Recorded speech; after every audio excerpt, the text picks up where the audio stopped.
গন্ডিচার বাড়ি। সেখান থেকে আবার 7 দিন পর মন্দিরে ফিরে আসেন জগন্নাথ।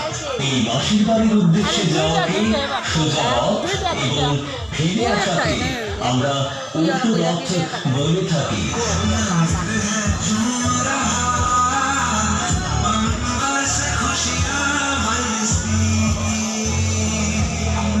আমরা বিশ্বাস করি আমাদের আগামী দিনগুলো সুন্দরের হবে, আমাদের আগামী দিনগুলো ঐক্যতানের হবে, আগামী দিনগুলো সমৃদ্ধির এবং ভালোবাসার কথা বলবে।